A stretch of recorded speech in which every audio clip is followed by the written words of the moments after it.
Hello my dear students, നമ്മളുടെ industrial റിലേഷൻ്റെ 43ാമത്തെ സെഷനാണ്. ഈ സെഷനിൽ നമ്മൾ വർക്കിംഗ് കണ്ടീഷൻസിൻ്റെ റെഗുലേഷൻസ് എന്തൊക്കെയാണെന്നുള്ളത് നോക്കാം. നമ്മളിതിനു മുമ്പ് നമ്മളുടെ ഈ ഇൻഡസ്ട്രിയൽ ഡിസ്പ്യൂട്ട് ആക്ട് കണ്ടിരുന്നു. അതിനുശേഷമുള്ളതാണ് നമ്മളുടെ വർക്കിംഗ് കണ്ടീഷൻ റെഗുലേറ്റ് ചെയ്യുന്ന റൂൾസ് അല്ലെങ്കിൽ ആക്റ്റുകൾ, ലോസ്. അതിൽ ആദ്യം വരുന്നതാണ് ഫാക്ടറീസ് ആക്ട് 1948. ഫാക്ടറീസ് ആക്ട് 1948 എന്ന് പറഞ്ഞ ഈ ഒരു ആക്ട് ശരിക്കും ഒരു സോഷ്യൽ ലെജിസ്ലേഷനാണ്. അതായത് ഒരു സാമൂഹ്യമായിട്ടുള്ള ഒരു നീതിന്യായ വകുപ്പാണ്. കാരണം ഇതിൽ ഒരുപാട് occupational safety health and welfare ആണ് ഉദ്ദേശിക്കുന്നത്. അതായത് ഈ പറയുന്ന സമൂഹത്തിൽ ജോലി ചെയ്യുന്ന ജോലിക്കാരായിട്ടുള്ള ആൾക്കാർക്ക് അവരുടെ ജോലി കൊണ്ട് അവരുടെ ജോലിയിൽ അവരുടെ ആരോഗ്യവും അതുപോലെ അവരുടെ അവരുടെ വെൽഫെയർ, അവരുടെ പുരോഗതിയും ഒക്കെ ഉദ്ദേശിച്ചുകൊണ്ടുള്ള ഒരു ആക്റ്റാണ് ഫാക്ടറീസ് ആക്ട് 1948. ഈ ആക്ടിൻ്റെ മെയിൻ ഉദ്ദേശം എന്താണെന്ന് വെച്ച് കഴിഞ്ഞാൽ, പ്രത്യേകിച്ചും മാനുഫാക്ചറിങ് എസ്റ്റാബ്ലിഷ്മെൻറ്റിൽ ഈ പറയുന്ന വർക്ക് ചെയ്യുന്ന കണ്ടീഷൻസിനെ റെഗുലേറ്റ് ചെയ്യുക എന്നുള്ളതാണ്. മാനുഫാക്ചറിങ് എസ്റ്റാബ്ലിഷ്മെൻ്റ് എന്ന് പറയുമ്പം ഈ ആക്റ്റിൽ ഫാക്ടറീസ് എന്താണെന്ന് കൃത്യമായി ഡിഫൈൻ ചെയ്യുന്നുണ്ട്. അപ്പോൾ അതിൻ്റെ അധീനതയിൽ വരുന്ന മാനുഫാക്ചറിങ് എസ്റ്റാബ്ലിഷ്മെൻറ്റ്, അപ്പോൾ അതിലുള്ള വർക്കിംഗ് കണ്ടീഷൻസിനെ റെഗുലേറ്റ് ചെയ്യുക എന്നുള്ളതാണ് ഫാക്ടറി ആക്ടിൻ്റെ ഉദ്ദേശം. പിന്നെ ഇതിൻ്റെ വേറെ ഒരു ഉദ്ദേശം എന്താ വെച്ച് കഴിഞ്ഞാൽ, നമ്മുടെ വർക്കിംഗ് കണ്ടീഷൻസ് ഫാക്ടറിയിൽ റെഗുലേറ്റ് ചെയ്യുക, അതിലൂടെ എംപ്ലോയീസിന് നല്ല health, safety, welfare, annual leave അങ്ങനെയൊക്കെയുള്ളത് പ്രൊവൈഡ് ചെയ്യുക. അതുപോലെ തന്നെ ചെറുപ്പക്കാരായിട്ടുള്ള ജോലിക്കാർ, ലേഡീസ്, കുട്ടികൾ ഇവരെല്ലാം ഫാക്ടറിയിൽ വർക്ക് ചെയ്യേണ്ടതായിട്ടുള്ളതാണെങ്കിൽ അതിനുള്ള സ്പെഷ്യൽ പ്രൊവിഷൻസും കൂടി ഈ ഒരു ആക്ട് പ്രൊവൈഡ് ചെയ്യുന്നുണ്ട്.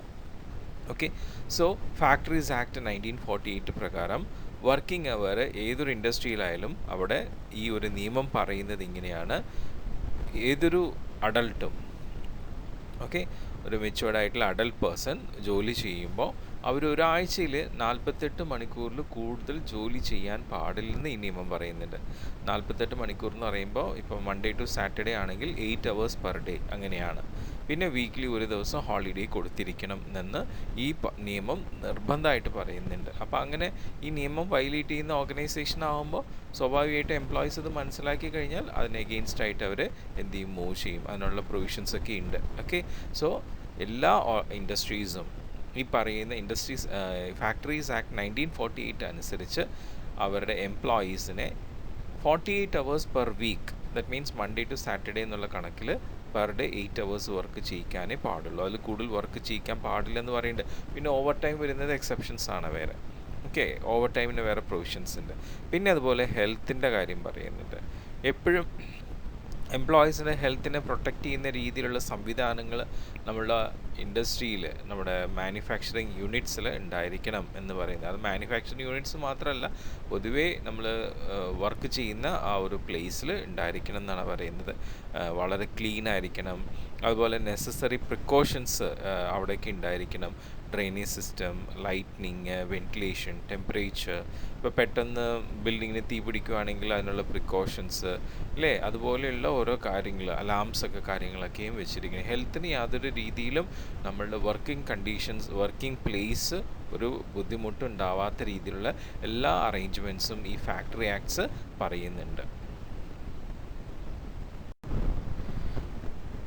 സേഫ്റ്റിയുടെ കാര്യത്തിൽ എന്താ നമ്മുടെ ഫാക്ടറീസ് ആക്ട് പറയുന്നതെന്ന് വെച്ച് കഴിഞ്ഞാൽ, നമ്മളുടെ ഈ മാനുഫാക്ചറിങ് യൂണിറ്റുള്ള സ്ഥലങ്ങളിലൊക്കെ ആണെങ്കിൽ ഈ പറയുന്ന മെഷീനറീസ് എല്ലാം ഫെൻസ് ചെയ്തിരിക്കണം, കവർ ചെയ്തിരിക്കണം, പ്രൊട്ടക്റ്റീവ് മെഷേഴ്സ് വെച്ച് ഫെൻസ് ചെയ്തിരിക്കണം. അതുപോലെ തന്നെ ഡേഞ്ചറസ് ആയിട്ടുള്ള മെഷീനറീസിലൊന്നും യങ്സ്റ്റേഴ്സ് ആയിട്ടുള്ള ആൾക്കാരെ ജോലി ചെയ്യിപ്പിക്കാനായിട്ട് പാടില്ല. പിന്നെ ഈ പറയുന്ന കണക്ഷൻസൊക്കെ വരുന്ന സ്ഥലത്ത് അവിടെ വേണ്ടത്ര മാൻ ഹോൾ, വലിയ ഹോൾസ് അഡിക്വേറ്റ് സൈസിലൊക്കെ ഉണ്ടായിരിക്കണം. സോ ദാറ്റ് എന്തെങ്കിലും എമർജൻസി കേസിലാണെങ്കിൽ ഈ പറയുന്ന എംപ്ലോയീസിന് ആ മാൻ ഹോളിൽ കൂടെ പുറത്തേക്ക് രക്ഷപ്പെട്ടു വരാനുള്ള രീതിയിൽ. അപ്പോൾ അങ്ങനെ സേഫ്റ്റി മെഷേഴ്സ് പറയുന്നുണ്ട്. പിന്നെ വെൽഫെയർ പറയുന്നത് എന്താ വെച്ച് കഴിഞ്ഞാൽ, നമ്മളുടെ ഈ പറയുന്ന ഫാക്ടറി ആക്ട് അനുസരിച്ചിട്ട് ഏതൊരു ഇൻഡസ്ട്രിയിലും ഈ പറയുന്ന ഉചിതമായിട്ടുള്ള സൂട്ടബിൾ ആയിട്ടുള്ള ഫെസിലിറ്റീസ്, വാഷിംഗ് ഫെസിലിറ്റീസ് അത് ഉണ്ടായിരിക്കണം. അത് പ്രോപ്പറായിട്ട് മെയിൻറ്റെയിൻ ചെയ്തിരിക്കണം. നമ്മളുടെ എംപ്ലോയീസിന് യൂസ് ചെയ്യാൻ പറ്റുന്ന രീതിയിൽ പ്രോപ്പറായി മെയിൻറ്റെയിൻ ചെയ്തിരിക്കണം. അപ്പോൾ ഇത്തരത്തിൽ നമ്മുടെ ഫാക്ടറീസ് ആക്ട് 1948 പറയുന്ന റൂൾസ്, നിയമങ്ങൾ, അത് ഓർഡേഴ്സായിട്ട് റിട്ടേൺ ആയിട്ടാണ് എല്ലാ ഓർഗനൈസേഷൻസിനും കൊടുക്കുന്നത്. അത് പ്രോപ്പറായിട്ട് ഓർഗനൈസേഷൻസ് പാലിച്ചിരിക്കണം. ഇൻ കേസ് അത് പാലിക്കുന്നില്ല, അതിൽ നിന്ന് വയലേറ്റ് ചെയ്യുന്നുണ്ടെങ്കിൽ അതിന് ഒഫൻസ് ആയിട്ടാണ് കൺസിഡർ ചെയ്യുന്നത്. അതനുസരിച്ചുള്ള പെനാലിറ്റീസ് ഉണ്ടാവും.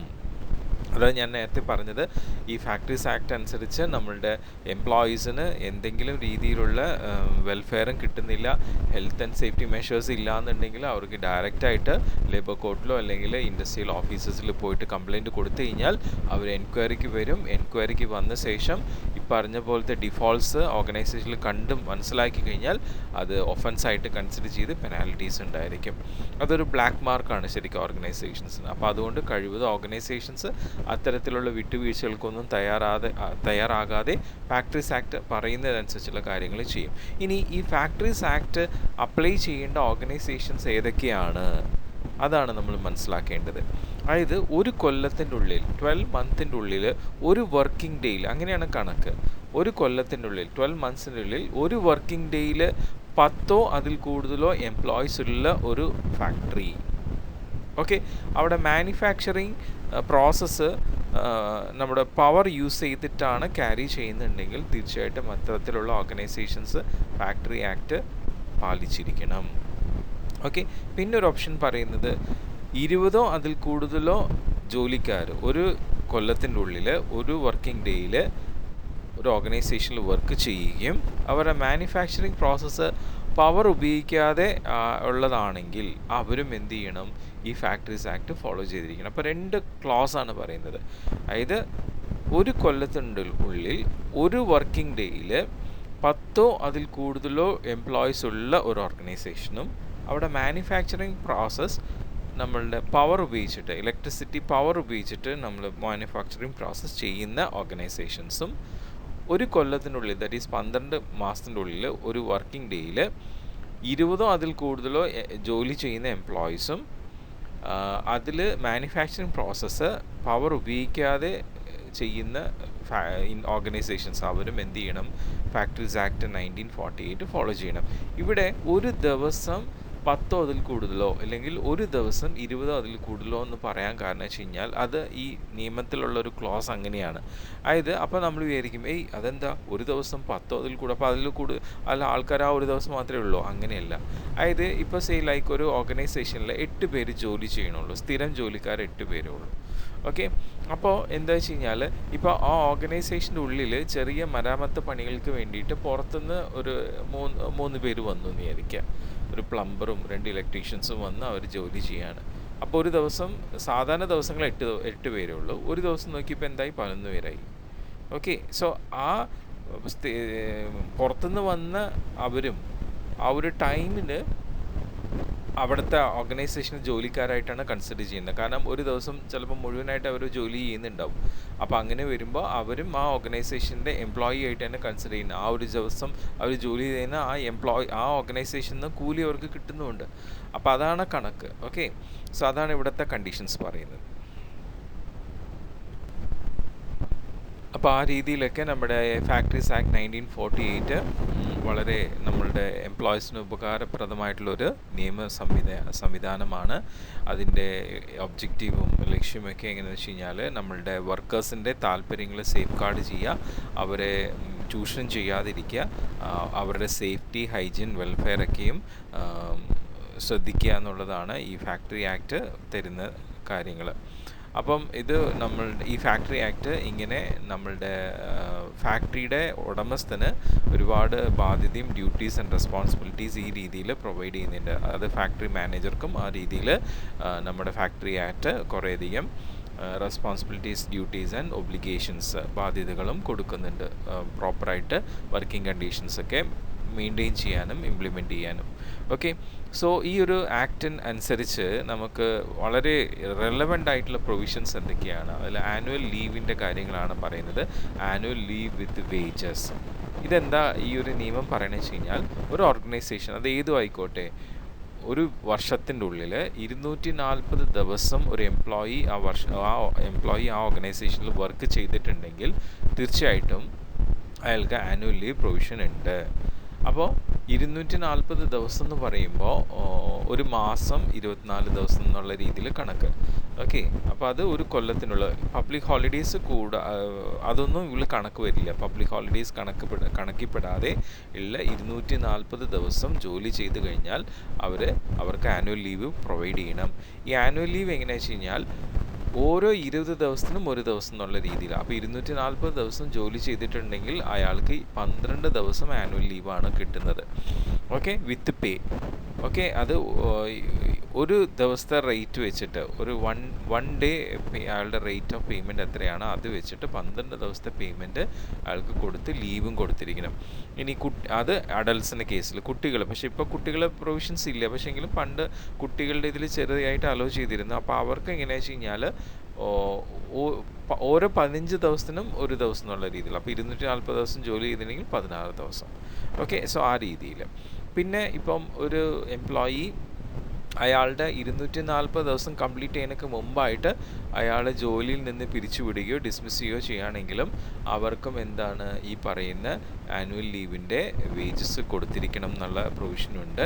പിന്നെ എന്തെങ്കിലും കാരണവശാൽ നമ്മുടെ കമ്പനി ലേ ഓഫ് താൽക്കാലികമായിട്ട് നിർത്തിവെക്കുകയാണെങ്കിൽ ഈ പറയുന്ന ആനുവൽ ലീവിന് ബാധകമായിട്ട് വരുന്ന എംപ്ലോയീസിനൊക്കെയും ആ ലേ ഓഫിൻ്റെ കൂടെ ഈ പറയുന്ന ആനുവൽ ലീവിൻ്റെ വേജസ് കോമ്പൻസേഷനായിട്ട് കൊടുത്തിരിക്കണം. അത് ഈ നിയമം പറയുന്നുണ്ട്.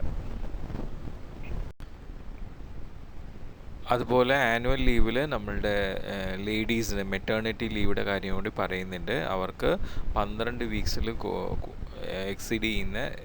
എക്സീഡ് ചെയ്യാത്ത ലീവ് പ്രൊവൈഡ് ചെയ്യണം. 12 വീക്സ് എന്ന് പറയുമ്പോൾ 3 months. ഓക്കെ, ഇപ്പം ഇൻ കേസ് അവരുടെ കേസിൽ ഇപ്പം അവരുടെ ഒരു കൊല്ലം 240 ഡേയ്സ് വർക്കിംഗ് കറക്റ്റായിട്ട് അവർക്ക് വന്നില്ല എന്നുണ്ടെങ്കിൽ അവർ മെറ്റേണിറ്റി ലീവ് പോകുന്ന സമയത്ത് അവർക്ക് മുമ്പത്തെ വർഷം അവർ ഏൺ ചെയ്തിട്ടുള്ള ഈ പറയുന്ന ഏൺഡ് ലീവ്, ആ ലീവ് അവർ ഓൾറെഡി എടുത്തിട്ടുണ്ടെങ്കിൽ തന്നെയും അത് ഈ 240 ദിവസത്തേക്ക് വേണ്ടിയിട്ട് കൺസിഡർ ചെയ്തിട്ട് അവർക്ക് മെറ്റേണിറ്റി ലീവ് 12 വീക്കിൽ കുറയാതെ കൊടുക്കണം എന്നാണ് പറയുന്നത്.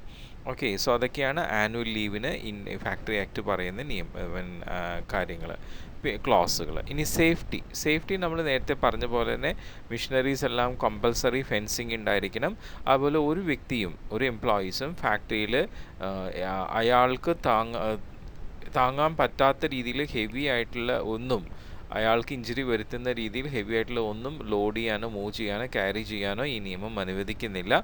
പിന്നെ ഇൻ കേസ് ആ ഒരു ഫാക്ടറിയിൽ ഏതെങ്കിലും ബിൽഡിങ്ങോ അതിൻ്റെ ഭാഗമോ മിഷനറീസോ പ്ലാന്റോ എന്തെങ്കിലും ഇത്തിരി ഡേഞ്ചറസ് ആയിട്ടുള്ള കണ്ടീഷനിലാണ്, നമ്മുടെ ഹ്യൂമൻ ലൈഫിന് സേഫ്റ്റി ഇല്ലാത്ത രീതിയിലുള്ള ഡേഞ്ചറസ് ആയിട്ടുള്ള കണ്ടീഷനിലാണെങ്കിൽ തീർച്ചയായിട്ടും ഫാക്ടറി മാനേജർ എന്ത് ചെയ്യണം, അത് ഒരു റിട്ടേൺ ഓർഡർ സ്പെസിഫൈ ചെയ്തിട്ട് അതിൻ്റെ സ്പെസിഫൈ മെഷേഴ്സ് ചെയ്തിട്ട് അത് എന്ത് ചെയ്യണം, നമ്മളുടെ എന്തൊക്കെയാണ് അത് കൃത്യമായിട്ട് തന്നെ എന്ത് ചെയ്യണം, മാനേജ്മെൻറ്റിനെ അറിയിക്കണം. അത് സ്റ്റിപ്പുലേറ്റഡ് ആയിട്ടുള്ള ഡേറ്റിൻ്റെ ഉള്ളിൽ അതിനുള്ള സൊല്യൂഷൻസ് മാനേജ്മെൻറ്റ് കണ്ടെത്തി കൊടുക്കുകയും വേണം. അത് സേഫ്റ്റി മെഷേഴ്സിൽ പറയുന്നതാണ്. പിന്നെ ആംബുലൻസ് റൂം, ഇപ്പോൾ ഒരു ഓർഗനൈസേഷനിൽ 500-ൽ കൂടുതലായിട്ടുള്ള എംപ്ലോയീസ് ഉണ്ടെങ്കിൽ തീർച്ചയായിട്ടും അവിടെ ഒരു ആംബുലൻസ് റൂം ഉണ്ടായിരിക്കണം. അവിടെ ഒരു മെഡിക്കൽ നഴ്സിംഗ് സ്റ്റാഫ് പ്രോപ്പറായിട്ട് ഉണ്ടായിരിക്കണം, പെട്ടെന്ന് എന്തെങ്കിലും ആവശ്യം വന്നാൽ മെഡിക്കലായിട്ടുള്ള കാര്യങ്ങൾക്ക് വേണ്ടിയിട്ട്. ഇനി നെക്സ്റ്റ് നമ്മുടെ ഫാക്ടറീസ് ആക്ട് പറയുന്ന കാര്യമാണ് ക്യാൻറ്റീൻ, ഷെൽട്ടേഴ്സ് അല്ലെങ്കിൽ റെസ്റ്റ് റൂംസ്, പിന്നെ ക്രഷേഴ്സ് എന്ന് പറഞ്ഞാൽ നമുക്ക് കുട്ടികളെ സംരക്ഷിക്കാനുള്ള റൂമുകൾ. അതായത് ഇപ്പം 250 എംപ്ലോയീസിലും കൂടുതലായിട്ടുള്ള ഒരു ഓർഗനൈസേഷനിൽ തീർച്ചയായിട്ടും ക്യാൻറ്റീൻ ഉണ്ടായിരിക്കണം, ലഞ്ച് റൂം ഉണ്ടായിരിക്കണം, ഷെൽട്ടേഴ്സ് ഉണ്ടായിരിക്കണം, റെസ്റ്റ് റൂംസ് ഉണ്ടായിരിക്കണം.